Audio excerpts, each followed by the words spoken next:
नमस्कार प्यारे बच्चों, स्वागत है सुनील एजुकेशन इंडिया पर। मैं हूं सुनील यादव। जितने बच्चे जो है क्लास 10th का जो है कल सामाजिक विज्ञान का पेपर देने वाले हैं, उनके लिए ये वीडियो बहुत ही इम्पोर्टेंट है।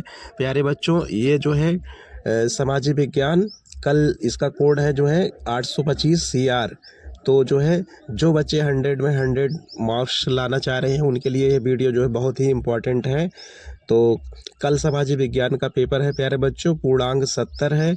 हिंदी का मैंने ही जो है इसमें पेपर आप लोगों का डाला था, वो पूरा वही हिंदी का हिंदी पेपर आया था प्यारे बच्चों। तो उसी तरह जो है सामाजिक विज्ञान का ये जो है अंतिम मौका आप लोगों के पास है। जो है इस वीडियो को पूरा लास्ट तक आप लोग प्यारे बच्चों देखिए। जो है आपका यही पेपर जो है पेपर आने वाला है प्यारे बच्चों। ध्यान से इसको वीडियो को कहीं स्किप नहीं करिएगा प्यारे बच्चों। तो वीडियो को जो है लास्ट तक इसको देखिएगा। तो देखिए प्यारे बच्चों, इसमें पहले आप लोगों को एडमिट कार्ड लेकर जाना है, अनुक्रमांक और नाम आपका अपना लिखना है। उसके बाद फिर जो है समय आपको 3 घंटा 15 मिनट मिलेंगे। नोट, अब जो इसमें निर्देश है ध्यान से इसको आप लोग पहले ही पढ़ लीजिए प्यारे बच्चों, ताकि आपको जो है पेपर में इसके लिए टाइम ना देना पड़े। तो यहाँ पर जो निर्देश है, तो इसमें कह रहा है नोट, प्रारंभ के 15 मिनट परीक्षार्थियों को प्रश्न पत्र पढ़ने के लिए निर्धारित है। तो 15 मिनट आप लोगों को प्रश्न पत्र पढ़ने के दिए जाएंगे। सामान्य निर्देश, सभी प्रश्न अनिवार्य हैं प्यारे बच्चों, सभी प्रश्न अनिवार्य हैं। इस प्रश्न पत्र को 2 खंड आ तथा खंड बा में विभाजित है। इसमें जो है खंड आ में बहुविकल्पीय प्रश्न आप करेंगे और खंड बा में वर्णनात्मक प्रश्न आपको करना रहेगा। तो खंड आ में 20 बहुविकल्पीय प्रश्न आपको मिलेंगे, जिसको काले बॉल पॉइंट पेन से जो है आपको गोले को पूर्ण रूप से काला करना रहेगा। तो इसको जेल पेन इसमें प्यारे बच्चों नहीं इस्तेमाल करना है।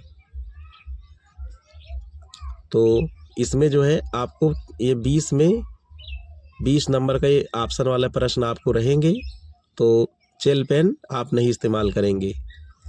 खंड 4 निर्देश 4, खंड आ के प्रत्येक प्रश्न के निर्देश पढ़कर केवल प्रदत्त OMR उत्तर पत्रक पर ही उत्तर दें। OMR उत्तर पत्रक पर उत्तर देने के पश्चात उसे नहीं काटें तथा इरेजर या हाइटनर का प्रयोग ना करें।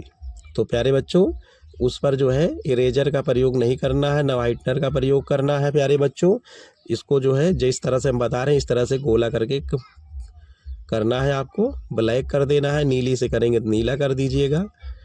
अब प्रश्न पत्र के अंक उसके पर सम्मुख जो है दिए रहेंगे। 1 अंक का है, 2 अंक, 4 अंक, 6 अंक है। तो जो अंक का प्रश्न रहेगा उसके सम्मुख जो है प्रश्न पत्र अंक लिखे रहेंगे। अब जो है वर्णनात्मक प्रश्न है, खंड बा में आपको 50 अंक का वर्णनात्मक प्रश्न लिखना रहेगा, जिसमें से मानचित्र आपको उसमें 2 प्रश्न मिलेंगे, खंड आ खंड बा करके दिया रहेगा। तो इसमें आपको 10 नंबर का रहेगा, जिसमें आप लोगों को प्यारे बच्चों 5 नंबर का इतिहास से, 5 नंबर का भूगोल से क्वेश्चन उसमें किए जाएंगे, लोकेशन और आपको स्थान भरना रहेगा चिन्ह सहित। तो प्यारे बच्चों, दिए गए मानचित्र को उत्तर पुस्तिका के साथ मजबूती से आप संलग्न करेंगे। और निर्देश 10 है, दृष्टिबाधित परीक्षार्थियों के लिए मानचित्र कार्य के स्थान पर अलग से जो है प्रश्न 9A तथा 9B लिखने के लिए दिए गए हैं। तो इसको आपको प्यारे बच्चों जो है आप लोगों को नहीं करना रहेगा, आप केवल मानचित्र वाले प्रश्न करेंगे। तो ये जो है दृष्टिबाधित वालों के लिए प्रश्न रहेगा। तो खंड आ जो है बहुविकल्पी आप लोगों को हम समझाने चल रहे हैं प्यारे बच्चों, ध्यान से देखिए। आप लोग पूरे वीडियो को जो है लास्ट तक आप लोग बने रहिएगा, ताकि जो है वीडियो को स्किप नहीं करिएगा। तो आपको बहुत ही इम्पोर्टेंट जो है प्रश्न है इसमें आप लोग तो देखिए। पहला प्रश्न इसमें का है, 1789 में फ्रांस में राष्ट्रवाद की प्रथम अभिव्यक्ति का क्या परिणाम हुआ। 1789 में फ्रांस में राष्ट्रवाद की प्रथम अभिव्यक्ति का क्या परिणाम हुआ? इसके लिए 1 नंबर है प्यारे बच्चों। तो ए वाला ऑप्शन इसमें का सही है, फ्रांस की क्रांति इसका सही उत्तर है। जर्मनी के एकीकरण में प्रमुख भूमिका किसकी थी? इसके लिए भी 1 अंक है। तो किसकी भूमिका थी? इसमें का बी वाला ऑप्शन सही है, बिस्मार्क की भूमिका थी। प्रश्न नंबर 3 है, आनंद मठ उपन्यास के लेखक कौन थे? आनंद मठ के उपन्यास के लेखक कौन थे? बंकिम चंद्र चटर्जी। इसमें का ए वाला ऑप्शन सही है प्यारे बच्चों। महामंदी का सबसे बुरा असर पड़ा। महामंदी का सबसे बुरा असर कहाँ पर पड़ा था प्यारे बच्चों? इसमें का बी वाला ऑप्शन है, कृषि क्षेत्र पर इसका असर पड़ा था। नंबर 5 है, अंतर्राष्ट्रीय मुद्रा कोष की स्थापना कहाँ पर की गई थी? अंतर्राष्ट्रीय मुद्रा कोष की स्थापना कहाँ पर की गई थी? संयुक्त राज्य अमेरिका में की गई थी। ऑप्शन इसमें का सी सही है। प्रश्न नंबर 6 है, निम्नलिखित में से कौन सा संघीय राज्य नहीं है? निम्नलिखित में से कौन सा संघीय राज्य नहीं है? चंडीगढ़। इसमें का ए वाला ऑप्शन सही है। प्रश्न नंबर इसमें का 7वां, लोकतंत्र का प्रमुख गुण निम्नलिखित में से कौन सा है? लोकतंत्र का प्रमुख गुण निम्नलिखित में से कौन सा है? तो प्यारे बच्चों इनमें से सभी है, इनमें से सभी है। क्वेश्चन नंबर 8वां है, भारतीय संविधान कब लागू किया गया था? इसके लिए 1 अंक है। तो 26 जनवरी को प्यारे बच्चों लागू किया गया था। क्वेश्चन नंबर 9वां, भारतीय संविधान में भाषाओं को किस अनुसूची में रखा गया है? भारतीय संविधान में भाषाओं को किस अनुसूची में रखा गया है? तो इसमें का ऑप्शन सी सही है, 8वीं अनुसूची में रखा गया था। निम्नलिखित में से कौन सा विषय राज्य सूची में संबंधित है? राज्य सूची में संबंधित है कौन सा विषय? तो इसमें पुलिस जो है राज्य सूची में संबंधित है। क्वेश्चन नंबर 11वां है, रबी की फसलों के बोने का समय है। रबी की फसलों के बोने का समय है। तो ये प्यारे बच्चों कब है? अक्टूबर दिसंबर में है। इसमें का बी वाला ऑप्शन सही है। क्वेश्चन नंबर 12 देखिए प्यारे बच्चों, निम्नलिखित में से कौन सा ऊर्जा खनिज नहीं है? तो इसमें जो है इसमें का ए वाला ऑप्शन सही है, लौह अयस्क। क्वेश्चन नंबर 13 है, कृषि का आर्थिक क्षेत्रक है। कृषि का आर्थिक क्षेत्रक है। इसमें का ए वाला ऑप्शन सही है, प्राथमिक। क्वेश्चन नंबर 14 है, निम्न में गैर परंपरागत ऊर्जा का साधन है। निम्न में गैर परंपरागत ऊर्जा का साधन है। तो सौर ऊर्जा। इसमें का डी वाला ऑप्शन सही है। निम्न में कौन सा आधारभूत खनिज है? निम्न में कौन सा आधारभूत खनिज है? इसमें का बी वाला ऑप्शन सही है, लौह अयस्क है। पृथ्वी सम्मेलन का आयोजन कब हुआ? पृथ्वी सम्मेलन का आयोजन कब हुआ? तो 1992 ईस्वी में हुआ था। इसमें का बी वाला ऑप्शन सही है। भारत में उदारीकरण प्रक्रिया की शुरुआत किस वर्ष हुई थी? भारत में उदारीकरण प्रक्रिया की शुरुआत किस वर्ष में हुई थी? 1991 ईस्वी में हुई थी। इसमें का बी वाला ऑप्शन सही है। क्वेश्चन नंबर 18 है, निम्न में से कौन सा जैव संसाधन है?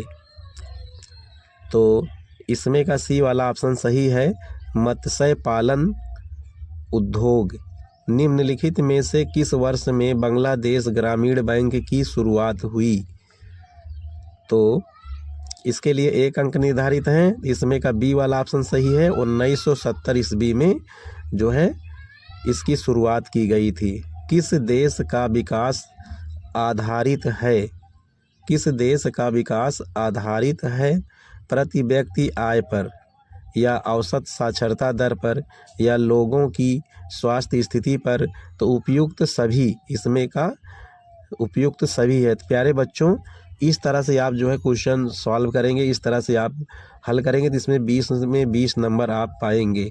तो इसमें का जो है खंड बा जो है, आप लोग देखिए, खंड बा है, वर्णात्मक प्रश्न है। इसमें निम्नलिखित प्रश्नों के उत्तर लगभग 80 शब्दों में दीजिए।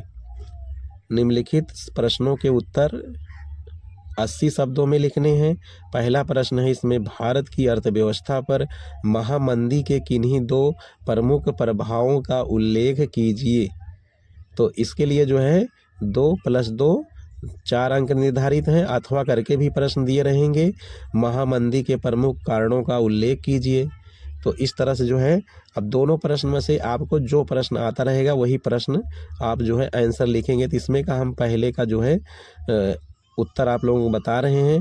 भारत की अर्थव्यवस्था पर महामंदी 1929 के 2 प्रमुख प्रभाव इस प्रकार थे।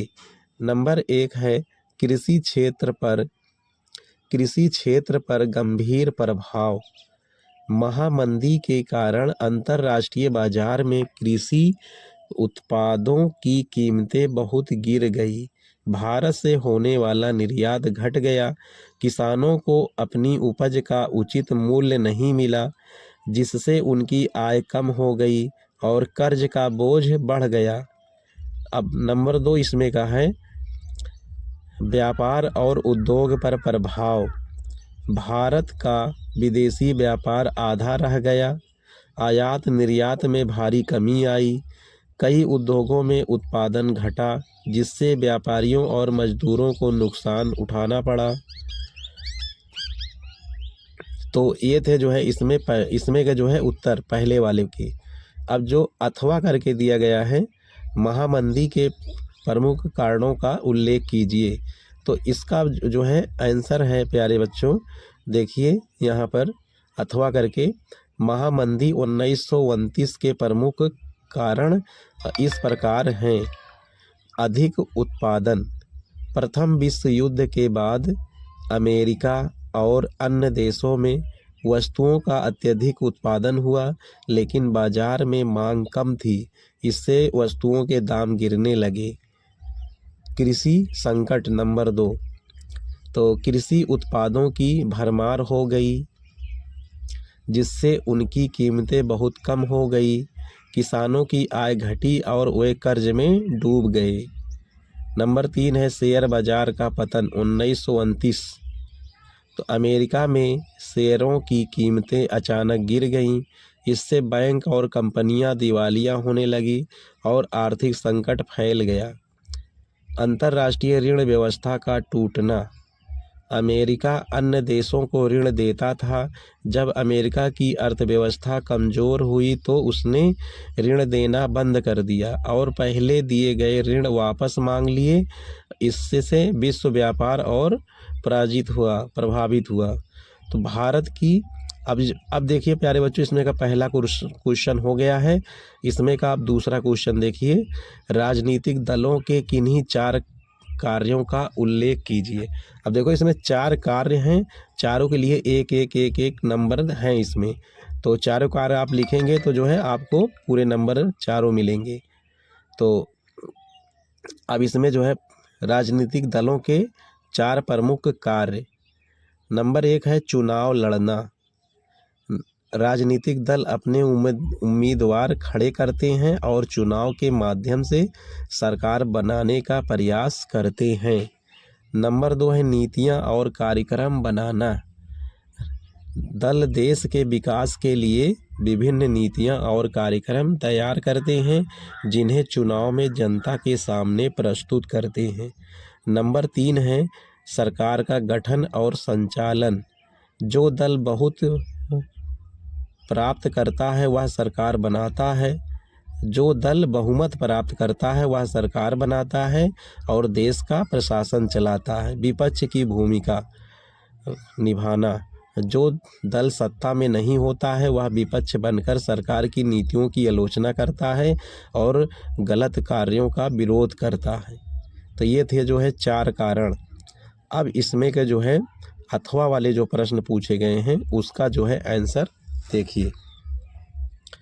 लोकतंत्र की किन्हीं 2 प्रमुख चुनौतियों का वर्णन कीजिए। देखो 2 प्रमुख चुनौती है, तो 2-2 नंबर की ये चुनौतियां हैं इसमें। तो अथवा करके जो इसका प्रश्न है देखिए, तो बुनियादी चुनौती नंबर 1 है इसमें का, यह चुनौती उन देशों में होती है जहां लोकतंत्र की स्थापना ही नहीं हुई है या वहां तानाशाही सैन्य शासन है। ऐसी स्थिति में लोकतांत्रिक व्यवस्था स्थापित करना और उसे मजबूत बनाना बड़ी चुनौती होती है। विस्तार की चुनौती, लोकतंत्र को केवल चुनाव तक सीमित न रखकर समाज के हर स्तर जैसे सामाजिक और आर्थिक क्षेत्रों में समान अधिकार और भागीदारी सुनिश्चित है। तो ये थे जो है 2 कारण इसमें के। अब जो है आप लोगों को अगला प्रश्न इसमें का देखिए, प्रश्न नंबर 3 है इसमें का, औपचारिक और अनौपचारिक साख के मध्य अंतर स्पष्ट कीजिए। ग्रामीण भारत में औपचारिक साख के मुख्य स्रोतों की विवेचना कीजिए।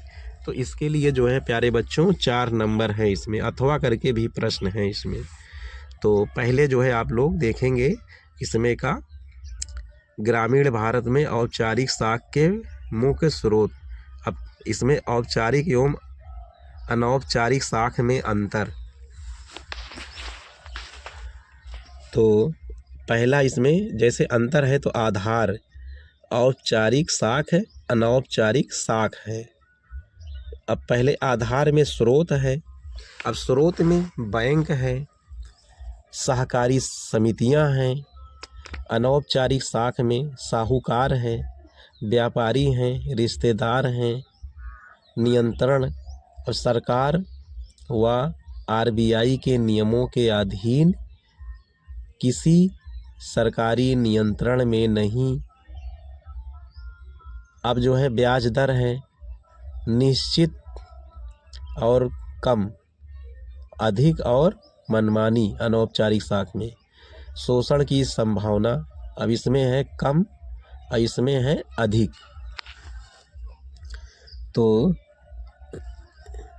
ये थे इसमें के। अब खा वाला देखिए, इसमें खा है ग्रामीण भारत में औपचारिक साख के मुख्य स्रोत हैं। अब जैसे है वाणिज्यिक बैंक, ग्रामीण क्षेत्रों में बैंक किसानों और छोटे व्यापारियों को कम ब्याज पर ऋण प्रदान करते हैं। नंबर 2 है सहकारी समितियां, ये समितियां किसान को बीज, खाद और कृषि कार्यों के लिए ऋण उपलब्ध कराती हैं। नंबर 3 है क्षेत्रीय ग्रामीण बैंक, ये बैंक विशेष रूप से ग्रामीण क्षेत्रों के विकास के लिए स्थापित किए गए हैं और किसानों व गरीबों के लिए हैं। तो अथवा वाले प्रश्न का देखिए उत्तर। अब वैश्वीकरण से आप क्या समझते हैं? भारतीय कृषि पर इसके प्रभाव का उल्लेख कीजिए। तो इसके लिए जो है 4 अंक निर्धारित हैं। पहले आप लोग प्यारे बच्चों देखिए इसमें वैश्वीकरण का अर्थ। वैश्वीकरण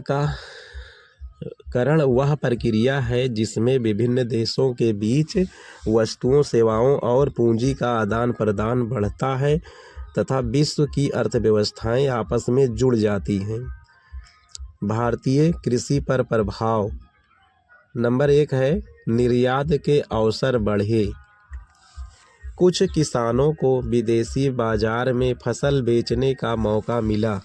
नंबर 2 है इसमें का नगदी फसलों को बढ़ावा।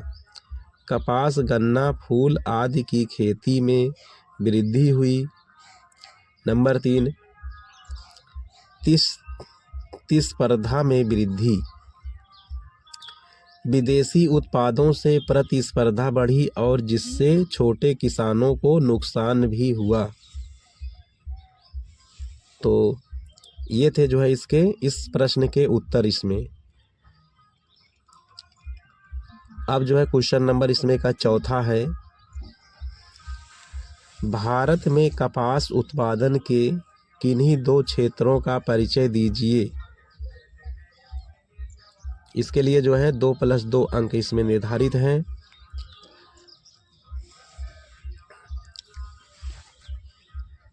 तो इसके उत्तर हैं इसमें के दक्कन का पठार क्षेत्र। तो यह क्षेत्र काली मिट्टी, रेगुर मिट्टी के लिए प्रसिद्ध है, जो कपास की खेती के लिए उपयुक्त होती है। मुख्य राज्य हैं महाराष्ट्र, गुजरात, मध्य प्रदेश आदि। उत्तर पश्चिमी भारत क्षेत्र, यहाँ सिंचाई की सुविधा के कारण कपास की खेती की जाती है। मुख्य राज्य पंजाब, हरियाणा और राजस्थान है। तो ये थे जो है पहले का इसमें का उत्तर। अब अथवा करके जो है इसमें पूछ रहा है, भारत में मैंगनीज उत्पादन एवं वितरण का वर्णन कीजिए। तो ये 4 अंक का प्रश्न है। तो इसका उत्तर देखिए, अथवा भारत में मैंगनीज का उत्पादन एवं वितरण। नंबर 1 है उत्पादन। अब उत्पादन में है भारत मैंगनीज भारत में प्रमुख देशों में से एक है। मैंगनीज का उपयोग मुख्यतः इस्पात निर्माण में होता है। इसके अतिरिक्त इसका उपयोग रसायन, कांच तथा बैटरी बनाने में भी किया जाता है। वितरण मुख्य क्षेत्र ओडिशा है। भारत का सबसे बड़ा मैंगनीज उत्पादक राज्य है। नंबर 2 है महाराष्ट्र। नागपुर और भंडारा क्षेत्र प्रमुख है इसमें। मध्य प्रदेश में बालाघाट क्षेत्र प्रसिद्ध है। कर्नाटक में बेल्लारी और चित्रदुर्ग क्षेत्र है। और आंध्र प्रदेश में श्रीकाकुलम क्षेत्र है इसमें। तो ये थे जो है इस प्रश्न के उत्तर।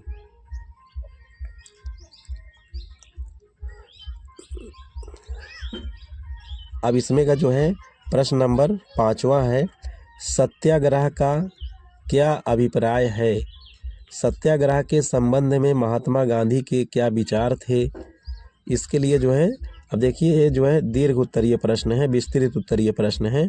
ये जो है 6 अंक के प्रश्न हैं इसमें। तो 6 अंक वाले प्रश्न हैं। तो इसमें का है सत्याग्रह का अभिप्राय।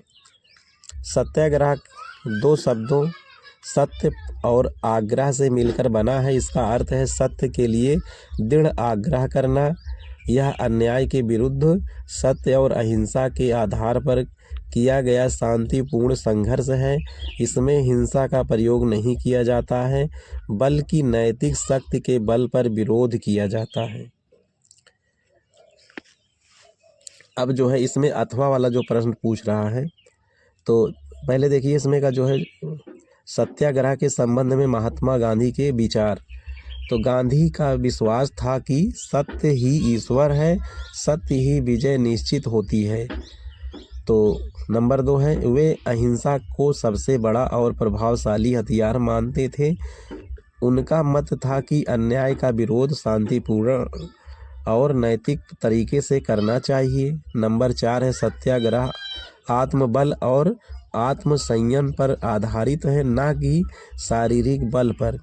गांधी जी के अनुसार सत्याग्रह का उद्देश्य विरोधी को कष्ट देना नहीं, बल्कि उसके हृदय परिवर्तन द्वारा सत्य को स्वीकार करवाना है। तो ये थे जो है इस प्रश्न के उत्तर। अब अथवा वाले प्रश्न का आंसर देखिए, भारत में राष्ट्रवाद के उदय के प्रमुख कारणों की व्याख्या कीजिए। भारत में राष्ट्रवाद के उदय के प्रमुख कारणों की व्याख्या कीजिए। अब अथवा वाले प्रश्न का आंसर है नंबर 1 है इसमें ब्रिटिश शासन की दमनकारी नीति। अंग्रेजों की आर्थिक शोषण की नीति, ऊंचे कर और भारतीय उद्योगों का पतन होने से लोगों में असंतोष बढ़ा, जिससे राष्ट्रवादी भावना का विकास हुआ। आर्थिक शोषण। नंबर 2, कच्चा माल सस्ते में इंग्लैंड भेजा जाता था और तैयार माल भारत में महंगे दामों पर बेचा जाता था। इससे भारतीय कारीगर और किसान प्रभावित हुए। नंबर 3 है पश्चिमी शिक्षा का प्रभाव। अंग्रेजी शिक्षा के प्रसार से स्वतंत्रता, समानता और लोकतंत्र के विचार फैले। शिक्षित वर्ग ने राष्ट्रीय एकता और अधिकारों की मांग की। नंबर 4 है संचार और परिवहन का विकास। रेलवे, डाकघर, तार और समाचार पत्रों के विकास से देश के विभिन्न भागों के लोग एक दूसरे से जुड़े और राष्ट्रीय चेतना का प्रसार हुआ। नंबर 5 है इसमें भारतीय राष्ट्रीय कांग्रेस की स्थापना। तो 1885 ईस्वी में कांग्रेस की स्थापना से राष्ट्रीय आंदोलन को संगठित रूप मिला और लोगों में राष्ट्रवाद की भावना मजबूत हुई। तो ये थे जो है इसमें के अथवा वाले प्रश्न का उत्तर। तो दोनों प्रश्न जो है इसमें हो गए। इसमें का प्रश्न नंबर 5वां, तो इसके लिए जो है 6 अंक निर्धारित थे प्यारे बच्चों। अब इसमें का 6वां प्रश्न है, भारत की संघीय शासन व्यवस्था की विशेषताओं का वर्णन कीजिए। अथवा करके भी है इसमें। तो भारत की संघीय शासन व्यवस्था की विशिष्टताओं का वर्णन कीजिए। भारत की संघीय शासन व्यवस्थाओं की विशेषताएं। तो नंबर 1 है द्विस्तरीय शासन प्रणाली। भारत में 2 स्तर की सरकारें हैं, केंद्र सरकार और राज्य सरकार। दोनों के अधिकार संविधान द्वारा निर्धारित है। नंबर 2 है शक्तियों का विभाजन। संविधान में शक्तियों का विभाजन 3 सूचियों में किया गया है, संघ सूची, राज्य सूची और समवर्ती सूची। नंबर 3 है लिखित एवं सर्वोच्च संविधान। भारत का संविधान लिखित है और देश का सर्वोच्च कानून है।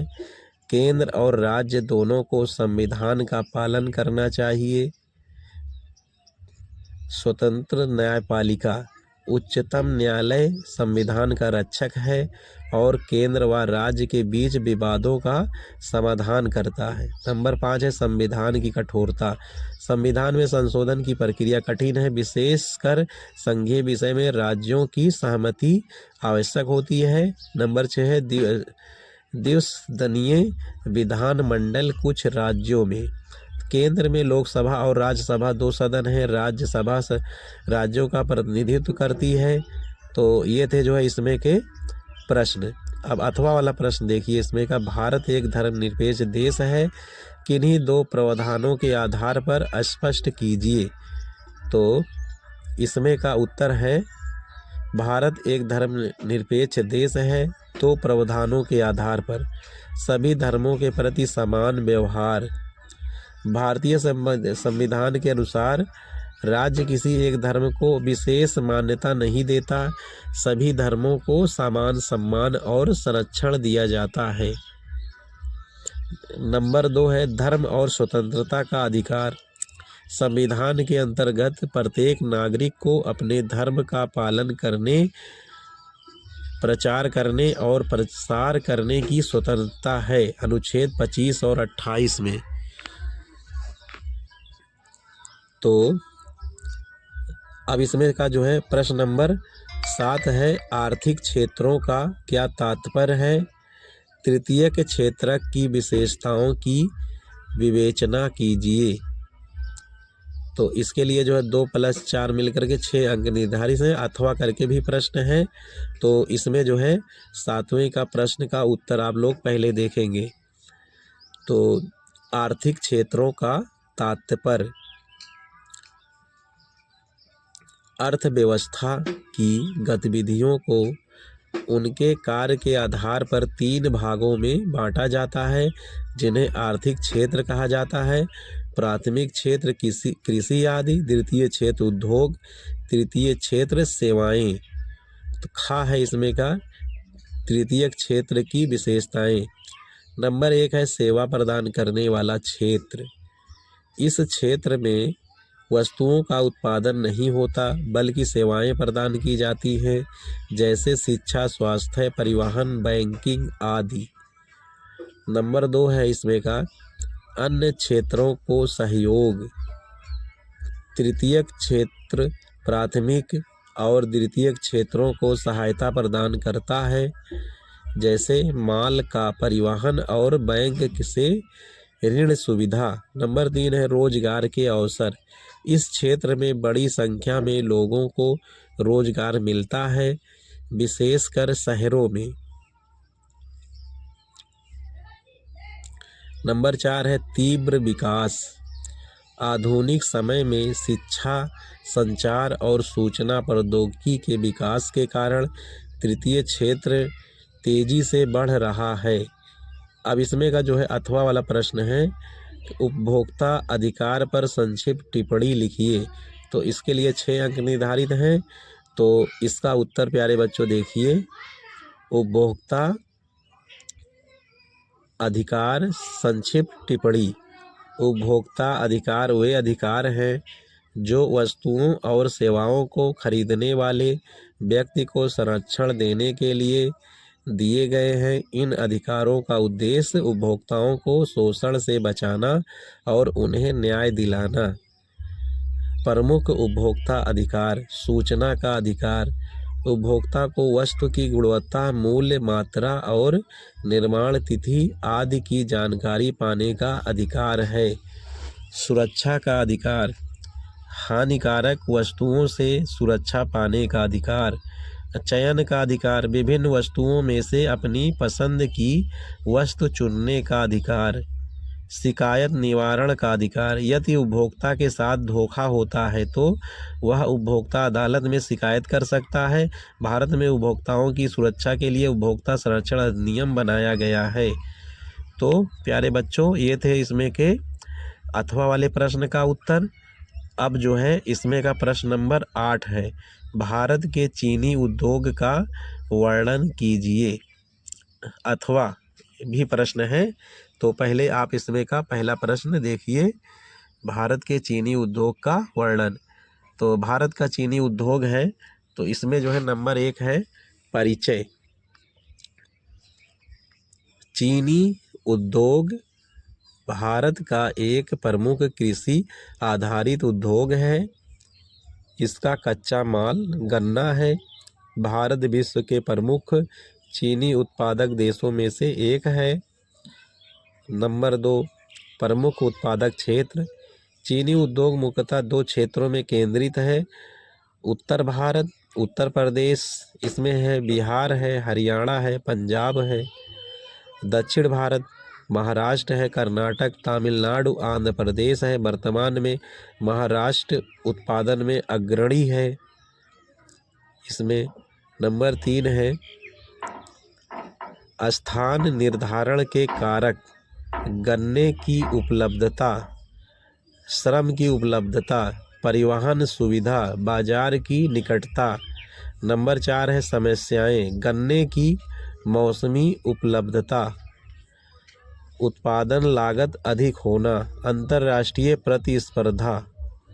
तो ये थे जो है इसमें के प्रश्न नंबर 8वें का जो है उत्तर। अब इसमें का अथवा वाले प्रश्न का उत्तर है, भारत में सड़क परिवहन के विकास का परिचय दीजिए।